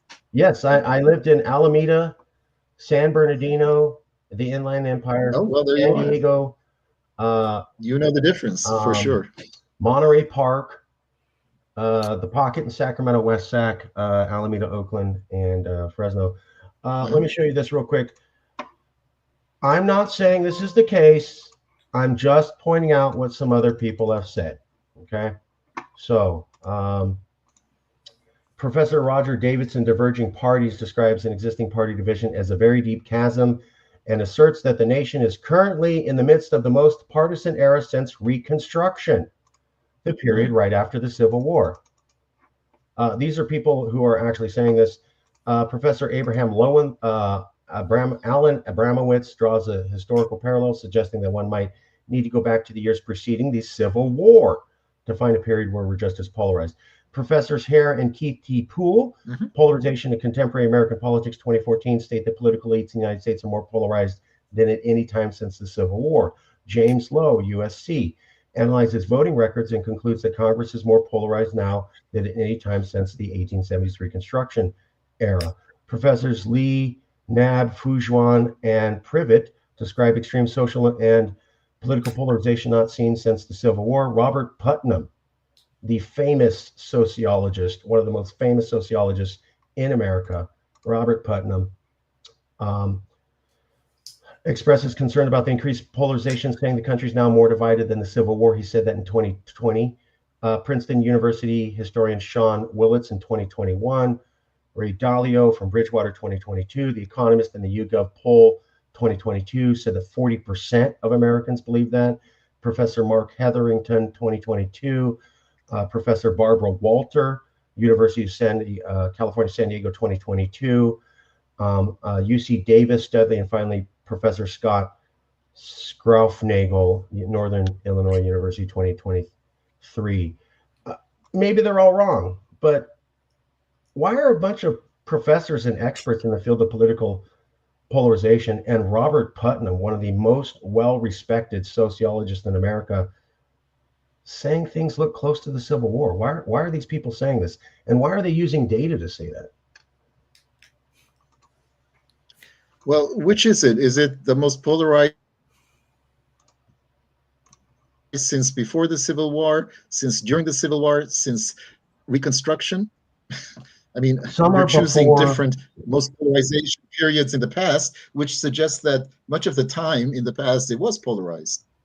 Again, it's not something to be happy about. It's just something to recognize in a practical way that polarization is not something that's external to the United States. Oh, I agree. I agree 100%. I mean, this country has a long history of being polarized. The real question is we won't know until we're looking in the rearview mirror how far this goes, right? Whether There you there's some event that draws us all back together and we find answers. Maybe there is some unifying candidate 4 years from now that could somehow make both sides believe in the future again, and put the separation apart and actually believe in a leader that both sides could actually, maybe 55-60% of the people could vote for. Maybe could that magic person emerge in the next 4 years? Not saying it couldn't happen. We just won't know how this plays out until we get to the end of it, right? I share concerns. There are some real issues right now that we're looking at, and could this go bad? Yes. But could it turn the other direction? Yes. Okay. With this election, you had people saying, I don't want to meet anybody for Thanksgiving. Let's cut off family members. They had a psychologist go on national television and say it's okay to cut off family members if you don't want to see them over the election. There are people who are getting divorced, breaking up, shaving their head, reacting. Not super great. And then last time when Trump lost in 2020, it was, you stole the election and we need to storm the Capitol. What if the next 5 elections are that polarizing? You're talking about maybe a unifying candidate comes. True. Maybe a unifying candidate comes. Could happen. But what's also equally possible is that we have elections like 2020 and 2024 where people are not handling this very well. What about if we have 5 more elections where people really don't handle it well like they have the last 2? My gut is 5 more polarized elections. We end up in a very bad place, right? But that's 20 years from now, and if we continue down this path for 20 more years, we've probably got a problem. What we don't know is what's going to happen, right? We got a lot of geopolitical stuff going on. There's a lot of international stuff going on. There could be a lot of shocks and events that could change things. Fair enough. Professor? Well, what do you want me to infer? That in 4 or 5 more elections, everything will be falling apart? Well, if that's the case, then I'll have to shift from my suggestion of a policy of detachment to a policy of secession. That seems pretty straightforward. But I just want to end up with what I began, which was, it looked totally hopeless. Yeah. For the poor Syrian people. One couldn't even remotely imagine how it could turn around with this kind of brutal regime. And within 11 days, everything was swept away. This horrible man was thrown out of office just like that. This is politics. At the worst moment, who knows what kind of counter forces can come into play when you're you're put against the wall. So again, one has to have a degree of optimism in terms of the conditions. What I like about your presentation, Mr. Ruiz Evans, is this. It's not so much that we're more polarized, it's the way in which we're polarized, because then we can address ourselves to what exactly is unique about this polarization. Not it's the most polarized situation, just that it's a different polarization. So I'm very grateful for you bringing up the statistics and the different readings. Well, I just looked up the data. This 1820. So 1820 is when we had one of our major events in U.S. history, which is the Missouri-Kansas Compromise, which on horrible basis, the states got together and said, we figured out a way to kick the can some more on slavery, right? Bought them 45 years, but the problem never gone away, right? People said that. People said at the founding of the country that the slavery issue was going to break the country apart, and it darn near did, right? And we went through a lot of pain and kept kicking the can, and we actually had a very bad period. Post-Civil War, and maybe because some of the lessons of the Civil War, we have figured out ways to go through painful periods and not break the country up and not kill hundreds of thousands of people. But again, I say there's no guarantees. We gotta come up with answers, right? I mean, I believe enough to say we have problems brewing, and we've got to come up with solutions. I really appreciate you guys coming out. I wanted to talk to some people who were learned and scholarly and could actually push back on the questions. I'm personally scared for all the reasons I showed you. People got hurt last time. Trump will be better prepared this time. California lost to the courts. I don't see California officials acknowledging that we lost 50% of the time. I see them going, we're going to win. And when I talk to the Californians, they think that means we won every time. And I'm like, no, wildly off base. And I'm wondering, are we having a fake level of confidence of what we have? We're going into a period where we haven't seen a Supreme Court this conservative since before I was born. And they've already shown they have no problem ripping things up. Don't care. So, and they have the power to do that. And discrimination was allowed. Banning was allowed. Removing rights was allowed. Terrorizing communities was allowed. How do we know it doesn't get worse? I'll leave it there. We've already discussed it. I just think as a Californian, wow, I'm not seeing reasons to go, it's going to be totally fine and nothing bad can happen to you, guaranteed, because that can't happen in the federal system, and California fought it off last time. It did happen in the federal system last time. California did not fight it off 50% of the time, and a lot of people got hurt for the lack of ability to fight that war. And how's it going to go next time? We don't know. But we don't know what Trump's going to do. But now he's saying things like the enemy within, and I'm going to be a dictator on day one. That is terrifying. I have people I know who voted for him and go, he doesn't mean it. And I go, tell me the last presidential candidate who said, I'm going to be a dictator on day one. It hasn't happened. So maybe it's just talk, but wow, some wild, crazy talk. And we're supposed to, and we're resting on, well, I bet he doesn't mean it. I'm like, somebody comes into my house and says, I'm going to kill you all. I'm going to shoot everybody. Well, you don't have a gun in your hand. Do you still feel comfortable? I mean, why are you saying this? Now there's a real threat. We'll leave it there. Last thoughts, Professor, and then last thoughts, John. Professor, last thoughts? Yeah, one point. Supreme Court justices are not immortal. They do drop dead, and they are replaced. And they would be replaced, perhaps, when there's a more liberal administration or democratic administration. So it's not closed forever. Second point is, if you're that worried, Mr. Ruiz Evans, please come to Berkeley, and we will protect you. So don't worry. I appreciate that. Berkeley's able to protect people because it's part of California, and California found some of the rules. That's I can do. I appreciate that. Sotomayor, the Latino on the Supreme Court, is the next most likely person to die on the Supreme Court. They're saying that she should have stepped down the last 2 years. There were calls for her to step down. She ignored all those, and now people on the liberal side are worried that they're going to get a what's her name? Famous female Supreme Court judge, stayed way too long, died in office, and then they got a conservative in. Ginsburg. That was a terrible case. Yes. So, yeah. Well, so there you are. Accidents of longevity. Yeah. 2 years ago, people were saying Sotomayor stepped down because you may die during Trump's term. Now she's still there, so it's highly likely that Trump could reappoint an even extraditional conservative for her. But maybe not. I will say, and again, I'm not here to defend Trump. Again, I don't fit cleanly in either political party, and I see issues from both sides. But thanks for coming. One thing I haven't seen Trump say is he's not talking about expanding the Supreme Court, which builds some stability.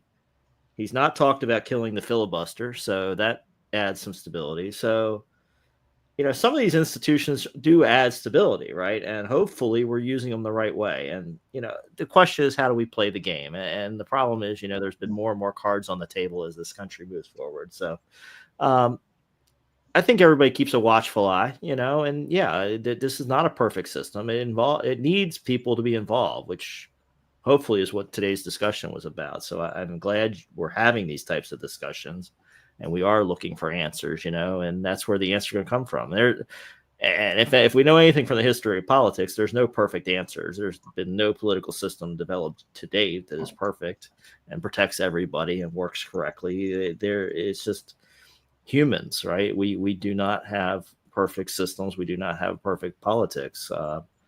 We need to have these conversations. We need to find answers. But I think everybody on an individual level, yes, you should be concerned. You should be watching should be looking for accountability from your elected officials, but you should also be doing the things you need to do to protect yourself and your family and your economy in this situation as well. Thank you both for coming out here. Thank you for letting me ask probing questions. Thank you for letting me push back. I wanted to have an intense discussion about these things, and should I be scared? Should I not? And I think we did it. I think we were able to present information and get a variety of viewpoints that said, hey, it's not that bad, while looking at the data fairly. So I really appreciate that. If you want to see a copy of the book, email me. Professor Kitry has a copy. I'll send a copy to anybody. Marcus, I want to see a copy as well. I'll email you to remind you. John. Yeah. I'm trying to get it published. It's interviews with 200 political science professors and how do we fix the problem in America. We'll leave it there. Thank you, Professor, for coming out. Thank you, Sean, for coming out. Thank you, Dan, for coming out. My pleasure. Thank you all. Thank you. We'll leave it there.